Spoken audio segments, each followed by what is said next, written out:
It's been over 3 full months since I bought this 14-inch MacBook Pro, and since then I've been using it almost every single day. There's been a few days, here and there where I took a break from work and then didn't touch it, but other than that, yeah, almost every day. I edit all of my videos on it. I use it to send emails for my business. I use it to prepare for my D&D sessions. Yes, I'm a nerd, judge me all you want. And for the most part, it's been a great laptop.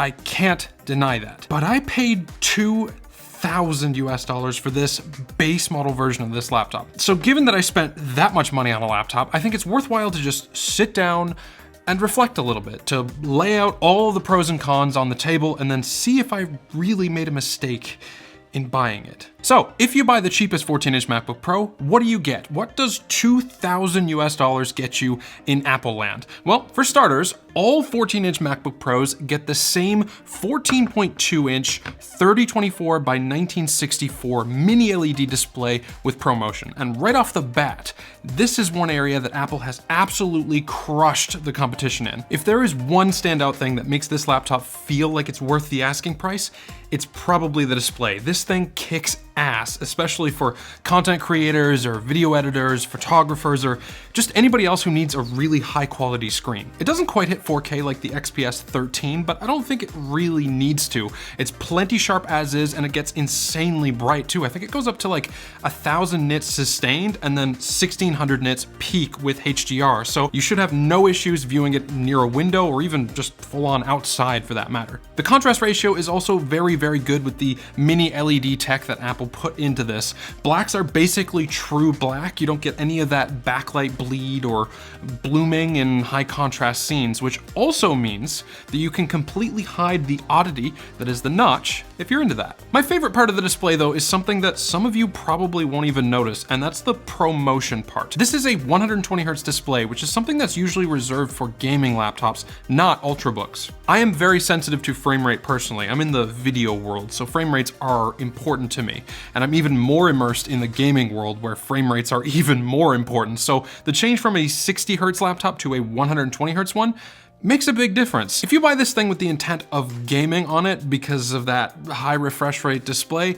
you'll probably be disappointed though. It's not that it can't play games, it can. I have benchmarked a few games in my last video about it, and they ran surprisingly well.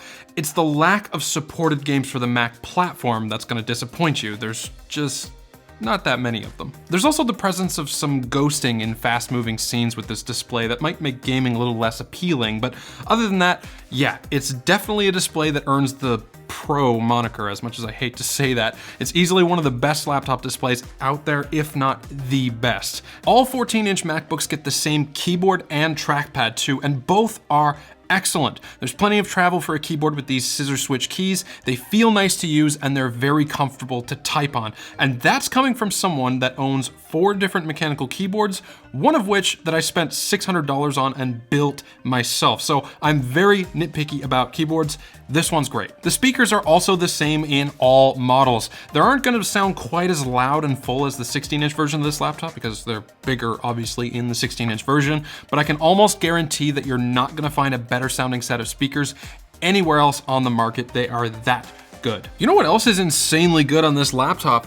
The microphones. Now, I wasn't expecting this at all when I bought it, but I think this is the first laptop that I've come across that just doesn't sound like complete and utter garbage to the person on the other end. They are surprisingly excellent. The hardware in general on these laptops is all top-notch, forgive the pun. It's very well built. It feels very premium. It's definitely a little bit chunkier looking than previous MacBook Pros, but if that's like the price that we pay for better thermals, battery life, and fans that don't sound like jet engines taking off, I'm all for it. Now, the insides of the 14-inch MacBook Pro are where things get a little bit tricky. The base model M1 Pro version of this laptop comes with an 8-core CPU, 14-core GPU, 16 gigs of RAM, and a 512GB SSD. If you spend an extra $500, you'll get 2 extra CPU and GPU cores, a 1TB SSD, so it doubles in storage, and a bigger power brick. And I think after 3 months with this laptop, if I had my time and money back, I might have actually gone for that upgrade. If I made a mistake when I bought this MacBook, I think it was at that point right there. I've noticed that every now and again while editing my 4K videos in Final Cut Pro, I'll have these little miniature hangups or freezes where there's a delay between the time where I click and the time where something actually happens. It's not frequent and it's not for very long, but it can be a little bit annoying.